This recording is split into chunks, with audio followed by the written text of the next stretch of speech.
because stagnation always gives birth to elimination.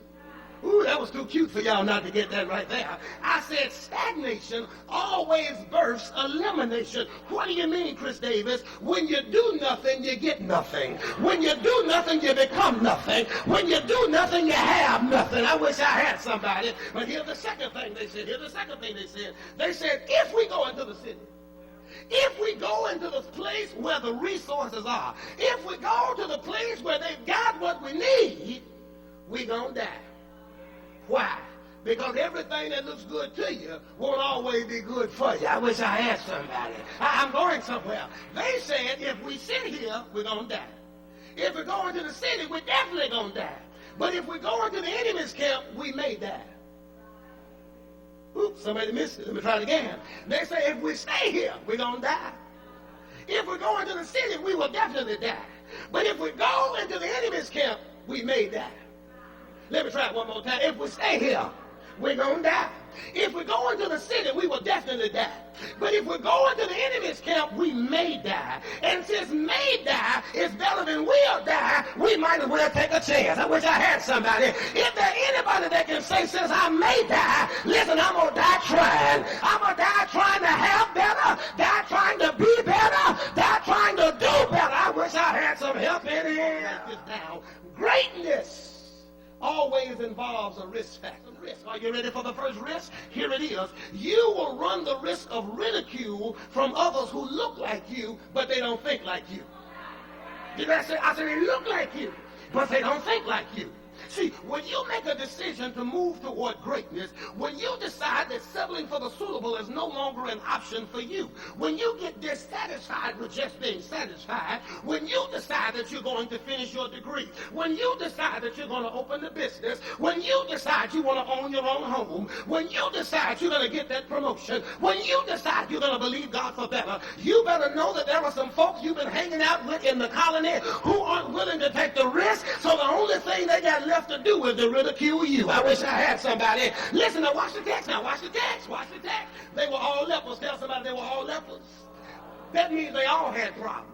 That means they all had issues. That means they were all facing famine. That means they were all struggling to survive. But the majority, the crowd, the rest of them decided just to sit there and die. You know what they mean? They decided just to keep hanging out on the corner. They decided to keep shopping every week with no money. Come on, talk to me, somebody. They decided to keep laying down with Lottie Dottie and everybody. They decided to be happy with a D because a D is a passing grade. Ain't nobody saying nothing to me. They just decided they were going to sit there and die. And here is the thing. And you've been sitting there with them.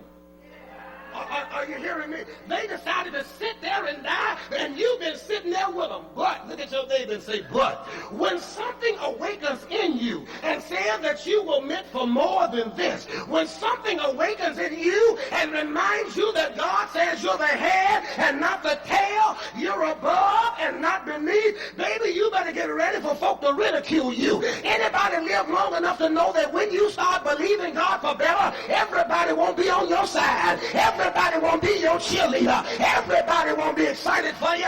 But when that happens, you got to reach down on the inside and you got to be a good country Baptist. What? A good country Baptist. Because in a country Baptist church, we used to say, I'll go if I got to go. But there's four of them who refuse to believe that the way it is the only way it can be. So watch what they do. Watch what they do now. Watch what they do. Take your neighbor, watch what they do. I need for you to get this formula. Even if you're not a note taker, you need to take some notes today. Write this formula down. Watch what happens. They're having some conversation. They said, if we sit here, we're going to die. If we go to the city, we're going to die.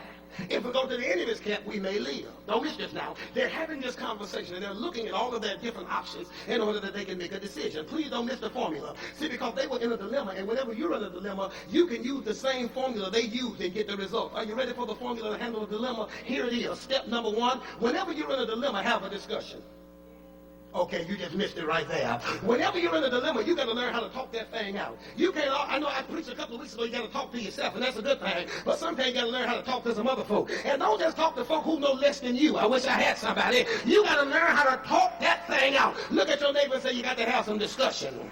But in the midst of the discussion, then you got to have some deliberation. In other words, you got to talk about the pros and the cons. You got to talk about the pluses and the minuses. You got to talk about the highs and the lows. And after you've had some discussion and had some deliberation, then you can reach a decision. It's right there in the text. Look at what discussion and deliberation will do for you right there. One says, if we stay here, we're going to die. Another one says, yeah, but if we go in the city, we're going to die. But another one said, when I heard they got some food down in the Syrian camp.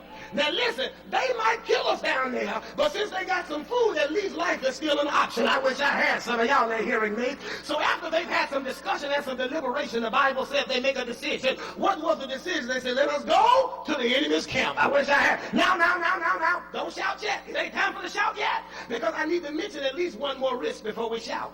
When you decide to move forward, this is a major risk right here. You always run the risk that things won't turn out the way you imagine. They wanted food, but it was a risk. They said, there's some food down there, but the possibility of death is also down there. It might not turn out the way we've envisioned it in our heads. We desire some help, but we can encounter some hostility. You see, whenever you decide to move toward better, you got to be prepared for the worst while you're still expecting the best. Okay? But here's the shout I've been trying to get to. I've been working for the last 7 minutes trying to make it to this shout. Are you ready for it?